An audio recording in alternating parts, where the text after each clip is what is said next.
तो आदाब, नमस्कार, गुड इवनिंग, सत श्री अकाल। एक बार फिर आप तमाम लोगों का स्वागत है क्राइम तक की कहानी के इस एपिसोड में। उम्मीद है पूरी फैमिली अच्छी होगी। इस देश में पहली बार ऐसा हुआ था आज से करीब 7 साल पहले। ये निर्भया के 2 साल के बाद की बात है, जब किसी का रेप हुआ और निर्भया जैसी उसने दम नहीं तोड़ा, जिंदा थी। और निर्भया ही जैसा ब्रूटल उसी तरीके से दरिंदगी उसके साथ। और तब अदालत ने विक्टिम के जिंदा होते हुए भी 3 लोगों को सजाए मौत दी थी, फांसी। ये पहला केस था इस देश में, एक नज़ीर था। क्योंकि अब तक ये मान के चलते हम रेप के लिए तो फांसी होगी नहीं, रेप के लिए सजाए मौत मिलेगी नहीं। रेप के साथ अगर मर्डर हो जाता है तो ठीक है, जैसे निर्भया का हुआ कि निर्भया की जान चली गई। लेकिन एक लड़की जो रेप के बाद जिंदा है और उसके रेप के इल्ज़ाम में 3 लोगों को एक साथ फांसी की सज़ा और एक को उम्र कैद, तो ये अपने आप में एक नज़ीर था।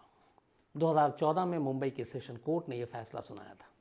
आज मैं आपको इसलिए बता रहा हूँ कि आज यानी 25 नवंबर 2021 सेशन कोर्ट के उस फैसले के 7 साल के बाद बॉम्बे हाई कोर्ट ने फैसला सुनाया इसी केस पर। इस फैसले को चैलेंज किया था आरोपियों ने और बॉम्बे हाई कोर्ट ने सेशन कोर्ट के उस फैसले को पलट दिया। सेशन कोर्ट ने अपने फैसले में कहा था कि सजाए मौत इसलिए दे रहा हूं क्योंकि ये लोग समाज में घुल मिल कर रहने के लायक नहीं हैं, ये आदतन अपराधी हैं। और इन दोनों को एक नहीं बल्कि 2 अलग अलग रेप के मामले में सजाए मौत मिली। एक ही जगह पर एक ही तरीके से 2 अलग अलग लड़कियों के साथ इन्होंने रेप किया था। और इसीलिए अदालत ने माना कि ये इनका पहला जुर्म नहीं है, इससे पहले भी जुर्म कर चुके हैं और ये सुधरने वाले नहीं हैं। तो जब सुधरने वाले नहीं हैं तो फिर ख़तरनाक हैं ये सोसाइटी के लिए, महिलाओं के लिए, इसलिए इनका मर जाना ठीक है। ये कहते हुए सेशन कोर्ट ने 3 को फांसी की सज़ा दी थी, एक को उम्र कैद, एक नाबालिग था इसलिए उसको 3 साल की सज़ा हुई। आज 25 नवंबर 2021 को बॉम्बे हाई कोर्ट ने उन 3 जिन लोगों को फांसी हुई थी उस फांसी को उम्र कैद में तब्दील कर दिया। बॉम्बे हाई कोर्ट का ये कहना था कि इन तीनों ने जो जुर्म किया उसके लिए इनको पश्चाताप करना चाहिए और पश्चाताप करने के लिए ज़रूरी है कि ये ज़िंदा रहें, जेल में सड़ें, समाज से कटकर रहें और अपने गुनाहों का हिसाब गिनें। और इसीलिए इनकी मौत की सज़ा को उम्र कैद में बदल दिया जाता है। ये आज बॉम्बे हाई कोर्ट का फैसला था। ये जो दोनों रेप थे अपने ज़माने में सुर्खियों में थे, इसलिए कि जस्ट कुछ वक्त पहले दिल्ली में निर्भया कांड हुआ था और उसके बाद निर्भया 16 दिसंबर 2012 को हुआ था और लगभग 8 या 9 महीने के बाद मुंबई में शक्ति मिल गैंगरेप के नाम से ये मशहूर हुआ था। इसी नाम से लोग जानते हैं इस इंसिडेंट को, बल्कि यहाँ मशहूर शब्द गलत है क्योंकि ये बहुत ही हैवानियत वाली चीज़ थी, तो कुख्यात कह सकते हैं हमें। शक्ति मिल गैंगरेप, उसी के ऊपर ये फैसला था। बहुत सारे लोगों ने बहुत वक्त से कहा था कि आज फैसला भी आ गया है, तो आप इसकी डिटेल बताएं। शक्ति मिल एक पुराना मिल मुंबई में, आपको पता है मिलों का जाल हुआ करता था। वहीं से ये जो बहुत सारे जो मजदूर नेता, मजदूर आंदोलन कई फिल्मों में आपने देखा होगा शुरुआत हुई, तो उन्हीं में से एक ज़माने में कभी आबाद रहने वाला शक्ति मिल, धीरे धीरे शक्ति मिल बंद हो गया। ये साउथ मुंबई के महालक्ष्मी इलाके में मौजूद है शक्ति मिल, और मुझे जाने का मौका मिला 1-2 बार, ख़ासतौर पर इस इंसिडेंट के बाद। तो वहाँ पे आमतौर पे सन्नाटा रहता है और इस सुनसान और खाली शक्ति मिल का इस्तेमाल जो ड्रग एडिक्ट हैं, नशे के लिए, आवारगी के लिए, आवारागर्दी के लिए, शराब पीने के लिए चुपचाप छुप कर इस मिल का इस्तेमाल करते हैं। तो अमूमन शक्ति मिल सन्नाटे में डूबा होता है, आम लोग जाते नहीं हैं। क्राइम करने के लिए एक मतलब आप ये समझिए कि वो जगह है जहाँ पे क्रिमिनल को खतरा ना हो। इसी शक्ति मिल में 22 अगस्त 2013, 22 अगस्त 2013 को मुंबई की एक इंग्लिश मैगजीन में एक फ़ोटो जर्नलिस्ट थी, करीब 22-23 साल उम्र। फ़ोटो जर्नलिस्ट बेहद होनहार, उसको एक असाइनमेंट मिला और वो अपने असाइनमेंट के लिए उसे कुछ तस्वीरें चाहिए थी। और उन तस्वीरों का उजड़े और इस तरह से बयाबान और उन चीज़ों से ताल्लुक़ था उस स्टोरी का। तो ये अपने एक मेल साथी के साथ शाम करीब 5 बजे 22 अगस्त 2013 को शक्ति मिल पहुंचती है। शक्ति मिल जाने के बाद वो फ़ोटो जर्नलिस्ट फ़ोटो खींचना शुरू करती है अंदर। तभी करीब 5 लोग आते हैं उसके आसपास और वो उससे पूछते हैं कि आप फ़ोटो क्यों खींच रहे हैं। फ़ोटो जर्नलिस्ट उसके साथी को मालूम नहीं था ये कौन लोग हैं, लेकिन जब वो टोकते हैं तो उन्हें लगता है कि शायद ये इस मिल के रख रखाव है उसके ज़िम्मेदार होंगे। तो कहता नहीं, ये फ़ोटो खींचना मना है। और ये करते करते कहता आपने जो खींचा है वो आप कैमरे से सब रील निकालिए। और बात करते करते तो वो कहती है कि भाई आपका जो भी सीनियर उससे बात कराए। वो पता नहीं था उस फोटो जर्नलिस्ट और उसके साथी को कि ये लोग यूं ही आवारगी के लिए यहाँ पे मौजूद हैं। तो इसी बहाने से वो मिल के अंदर सन्नाटे में कोने में ले जाता है। वहाँ ले जाने के बाद अचानक वो पांचों अपना रंग दिखाते हैं। लड़के को बंधक बना लेते हैं, उसी के बेल्ट से और बाकी चीज़ों से बांध देते हैं। बियर की बोतल तोड़ते हैं, उसके गले पे रखते हैं और कहते हैं तुम चीखो चिल्लाओगे तो तुम्हें मार डालेंगे। और इसके बाद उस लड़की को उसके मेल साथी से दूसरे कोने में ले जाते हैं। अब मेल साथी को कुछ मालूम नहीं कि उसकी कुलीग के साथ क्या हो रहा है। वहाँ ले जाने के बाद बियर की टूटी हुई बोतल गले पर रख कर, ताकि वो शोर ना मचाए, हेल्प के लिए चीखे चिल्लाए नहीं, और फिर उसके साथ रेप करते हैं। रेप करने के बाद, बल्कि गैंग रेप, वो वापस आते हैं उस लड़की को लेकर उसके साथी के पास। और फिर वो कहते हैं कि अगर तुम लोगों ने कुछ भी बताया बाहर जाकर तो अच्छा नहीं होगा। और लड़की से कहते हैं कि हमने तुम्हारा कुछ फ़ोटो खींच लिया है मोबाइल पे, तो हम सोशल मीडिया पे वायरल कर देंगे। इसके बाद वो लड़के और लड़की को लेकर अपने साथ मिल से के पास ही एक रेलवे ट्रैक है, वहाँ पे ले जाते हैं। तब तक करीब 7:15 बजे का वक्त हो गया था और 5 बजे इन लोगों ने एंट्री मारी थी, तो करीब 2 घंटे बीत चुके थे। 7:15 बजे रेलवे ट्रैक के पास उस फोटो जर्नलिस्ट और उसके दोस्त को खड़ा कर ये पांचों कहते हैं कि तुम यहीं रुको, शोर मत मचाना, हम अभी आते हैं। और पांचों वहाँ से भाग जाते हैं। लड़का लड़की थोड़ी देर तक वेट करते हैं, फिर उन्हें लगता है कि लोग चले गए हैं। तब ये वहाँ से रेलवे ट्रैक से निकलते हैं। रेलवे ट्रैक से निकलकर ये लोग आगे बढ़ते हैं और तब लड़की अपने मेल कुलीग को बताती है कि उसके साथ क्या हुआ। वो कहती है इन 5 लोगों ने मेरे साथ 6 बार रेप किया और ऐसी दरिंदगी की कि मैं बता नहीं सकती। फिर उसने कहा कि मुझे हॉस्पिटल ले चलो, मुझे ब्लीडिंग हो रही है। मेल कुलीग घबरा जाता है। वो अपने बॉस को फ़ोन करता है, बताता है ऐसी ऐसी चीज़ें हैं। तब तक ये टैक्सी पकड़ता है क्योंकि लड़की की हालत अब ठीक नहीं थी, और पकड़ने के बाद पेडर रोड जसलोक हॉस्पिटल ले जाता है। जसलोक हॉस्पिटल ले जाने के बाद वहाँ लड़की का इलाज होता है, ब्लीडिंग हो रही थी। तब तक बॉस और बाकी लोगों को खबर मिल गई और फिर उसका इलाज विलाज शुरू होता है। 27 अगस्त को ऊपर वाले का क्रम था कि इस लड़की को अस्पताल से डिस्चार्ज कर दिया जाता है। वो बच गई थी, लेकिन डिस्चार्ज होने से पहले लड़की पुलिस को हॉस्पिटल में ही बयान देती है और बाकायदा मीडिया में एक बयान देती है। उसकी हिम्मत की दाद देनी पड़ेगी। और वो कहती है अपने बयान में कुल मिलाकर कि जो कुछ मेरे साथ हुआ, मैं दुआ करती हूँ कि इस देश या दुनिया की किसी भी महिला या लड़की के साथ ऐसा ना हो। जो दरिंदगी मेरे साथ हुई है वो किसी के साथ ना हो। जो तकलीफ़, जो ज़ख्म झेला है वो कोई और लड़की या महिला ना झेले। उसने कहा कि ऐसे लोगों को सज़ा मिलनी चाहिए, मैं चाहती हूँ सज़ा मिले, लेकिन इस रेप के बाद मेरी ज़िंदगी ख़त्म नहीं हुई, मैं लड़ूंगी। फिर उसने ये कहा कि मुझे अपने पेशे से बहुत प्यार है, मैं लड़ाई रखूंगी, उन्हें सज़ा दिलाऊंगी और जल्द से जल्द मैं अपनी ड्यूटी पे लौटना भी चाहती हूँ। जिसके साथ इतनी दरिंदगी हुई है वो 24 घंटे के अंदर, 48 घंटे के अंदर बयान देकर अपनी ख्वाहिश बता रही है कि वो हारेगी नहीं, वो मरेगी नहीं, वो डरेगी नहीं, वो घबराएगी नहीं, शर्माएगी नहीं, बल्कि लड़ेगी और वापस अपनी ड्यूटी ज्वाइन करेगी। अब तब तक मीडिया में भी बयान आया एक फ़ोटो जर्नलिस्ट के साथ। इधर 8 महीने पहले तक निर्भया को लेके पूरा देश गुस्से में था, तो पुलिस के ऊपर भी प्रेशर पड़ा।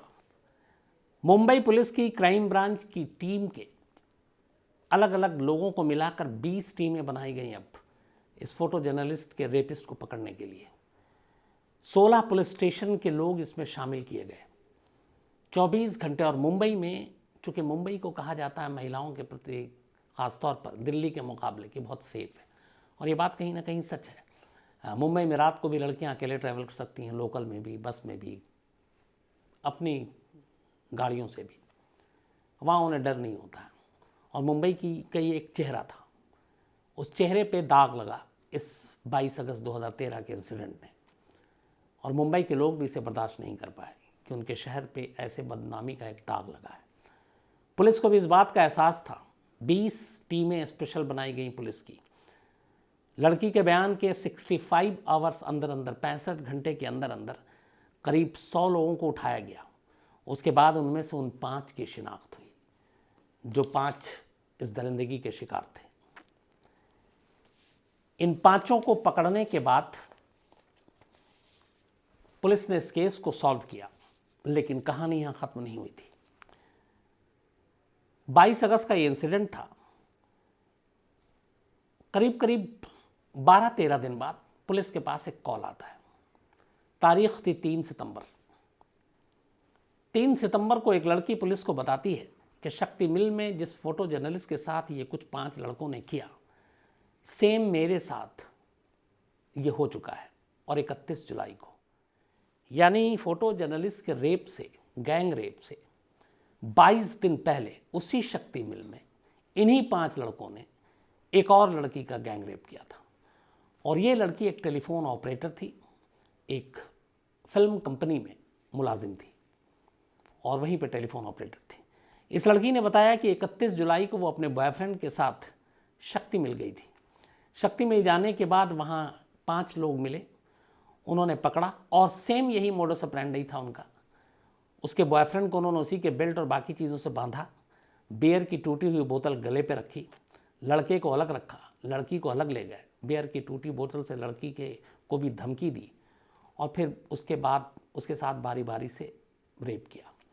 फिर धमकी दी सेम कि तुम्हारी फ़ोटो खींच लिए, सोशल मीडिया पे डाल देंगे। इसके बाद फिर उसे भी ट्रैक पर छोड़कर चले गए, सेम एकदम वैसे ही जैसे 22 अगस्त को हुआ था। लड़की और उसका दोस्त घबरा गए, उनके अंदर हिम्मत नहीं हुई। बदनामी का भी डर था, जान का भी डर था। वो दोनों इतने घबराए कि छत्तीसगढ़ की रहने वाली थी लड़की, अगले ही दिन मुंबई छोड़कर छत्तीसगढ़ पहुंच जाती है। लेकिन जब शक्ति मिल 22 अगस्त के इंसिडेंट की कहानी वो पढ़ती है अखबारों में, तो उसे लगता है कि उसे भी आवाज़ उठानी चाहिए, और तब वो 3 सितंबर को पुलिस को कॉल करती है। इसके बाद पुलिस उसका स्टेटमेंट लेती है। फिर बाकायदा उन 5 की शिनाख्त करवाई जाती है, और ये 5, इनमें से 4 लगभग वही थे, 4 वही थे हूबहू जिन्होंने उसके साथ रेप किया था, उस फोटो जर्नलिस्ट के साथ। जो 5 लोग थे उनके नाम हैं सिराज रहमान खान, विजय मोहन जाधव, मोहम्मद सलीम अंसारी, मोहम्मद कासिम हाफिज, और एक उस वक्त था बाबू जो नाबालिग था। जिस टेलीफोन ऑपरेटर के साथ रेप हुआ, ये मैं आपको 5 उन लोगों के नाम बता रहा हूं जिन्होंने फोटो जर्नलिस्ट के साथ रेप किया था। फिर से बताता हूं, सिराज रहमान खान, विजय मोहन जाधव, मोहम्मद सलीम अंसारी, मोहम्मद कासिम हाफिज और बाबू। टेलीफोन ऑपरेटर के साथ जिन 5 लोगों ने रेप किया था उनके नाम हैं मोहम्मद अशफाक शेख, विजय मोहन जाधव, मोहम्मद सलीम अंसारी, मोहम्मद कासिम हाफिज और एक जे। ये उस वक्त नाबालिग था। तो इन 2 गैंग रेप में 2 लोग नाबालिग थे। अदालत ने इन दोनों को मैक्सिमम 3-3 साल की सज़ा दी और इन्हें भेज दिया जुवेनाइल जस्टिस बोर्ड में। 3 साल की सज़ा काट कर वो बाहर भी आ गए, अब कहीं इसी माहौल में होंगे। लेकिन जो बाकी इसमें 4 लोग थे, उन 4 में ख़ास बात ये थी कि 4 ने पहले रेप किया था 31 जुलाई को और फिर 22 अगस्त को। और इसीलिए जब कोर्ट में, ये सेशन कोर्ट में मामला गया, तो कोर्ट ने 3 लोगों को फांसी की सज़ा सुनाई और एक को उम्र कैद। उम्र कैद इसलिए कि जिस शख्स को उम्र कैद सुनाई वो एक तरह से अप्रूवर बन गया था, क्योंकि पुलिस के पास और भी कोई पुख्ता सबूत नहीं था और उस सबूत को जुटाने के लिए एक किसी वादा माफ गवाह की ज़रूरत थी। लेकिन यहाँ वादा माफ गवाह वाली बात नहीं थी, उसकी सज़ा थोड़ी कम होनी थी। तो और उसमें यह भी था कि ये एक जो शख्स था, ये दोनों जुर्म में शामिल नहीं था, बल्कि उसमें एक में था। तो जो दोनों रेप, गैंग रेप में शामिल थे, 3 नाम, मोहम्मद सलीम अंसारी, मोहम्मद कासिम हाफिज और विजय मोहन यादव, इनको सेशन कोर्ट ने सजाए मौत दी, फांसी की सज़ा।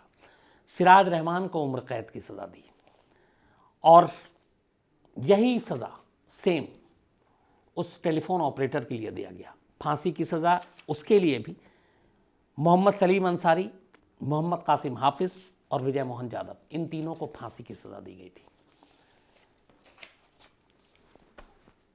और इसकी वजह ये थी कि एक बार नहीं, इन्होंने 2 बार दोहराया और अदालत का ये मानना था कि जो शख्स बार बार क्राइम को रिपीट करता है, इसका मतलब है आदतन अपराधी है, सुधरने लायक है नहीं, समाज में रहने लायक नहीं है, समाज के लिए ख़तरनाक है और इसीलिए इसे मैक्सिमम पनिशमेंट मिलनी चाहिए। और सेशन कोर्ट ने, मुझे लगता है, बहुत अच्छा फ़ैसला दिया था। लेकिन अफसोस, बॉम्बे हाई कोर्ट ने उस फैसले को आज पलट दिया, तीनों की फांसी की सज़ा को उम्र कैद में तब्दील कर दिया। मुझे लगता है हमारे देश में महिलाओं की सुरक्षा और रेप के केसेस जिस तरीके से बढ़ रहे हैं, और ख़ासतौर पर कन्विक्शन रेट सिर्फ 25% है। मतलब अगर 4 रेप के इंसिडेंट होते हैं तो एक ही को सज़ा मिलती है, 3 अदालत से बरी हो जाते हैं। ऐसे में चूँकि ये शक्ति मिल एक मुंबई के चेहरे पे भी बदनुमा दाग है ये इंसिडेंट, सेशन हाईकोर्ट का जो फैसला था इन तीनों की फांसी का, ये एक नज़ीर साबित होता। शायद रेपिस्ट डरते, लेकिन बॉम्बे हाई कोर्ट ने फिर वही, हमारे यहाँ बहुत सारे सिस्टम में होता है, निचली अदालत के फैसले को पलट कर फिर कम, ज़्यादातर फांसी को उम्र कैद। यहाँ पे मुझे लगता है कि इस फांसी की सज़ा को बरकरार रखना चाहिए था। हालांकि अभी ये भी है कि बॉम्बे हाई कोर्ट का जो आज का फैसला है, मुंबई पुलिस इसको सुप्रीम कोर्ट में चैलेंज करेगी और फिर से इनके लिए मैक्सिमम पनिशमेंट यानी डेथ पेनल्टी मांगेगी। तो अगर ऐसा होता है तो मुझे लगता है कि कम से कम जिस वजह से हमारा देश बदनाम है क्राइम अगेंस्ट विमेन, रेप को लेकर, उसमें ऐसे सख्त कदम, ऐसे सख्त फैसलों की ज़रूरत है। ये ना हो कि रेप हो और इतने इतने साल लग जाएं, जैसे निर्भया में ही 7-7 साल आपको सिर्फ इंसाफ दिलाने में लग जाए, ऐसा नहीं होना चाहिए। यहाँ भी आप ये देखें कि ये 13 में इंसिडेंट हुआ, 14 में सेशन कोर्ट ने साल भर के अंदर फैसला सुना दिया, फांसी की सज़ा दे दी। हाई कोर्ट को ये फैसला सुनाने में उसके बाद 7 साल लगते हैं। सेम पहिया वैसे ही घूम रहा है जैसे निर्भया में हुआ था। फास्ट ट्रैक कोर्ट ने सुना दिया, लेकिन फिर हाई कोर्ट, फिर सुप्रीम कोर्ट, तो फिर सारा का सारा वो मसला जो है वहीं पे आकर रुक जाता है। तो ये थी शक्ति मिल की कहानी और अफसोसनाक। तो आज इतना ही। अब आपसे मुलाकात होगी कल रात 9 बजे किसी नई कहानी के साथ। तब तक अपना ख्याल रखिएगा। Thank you very much.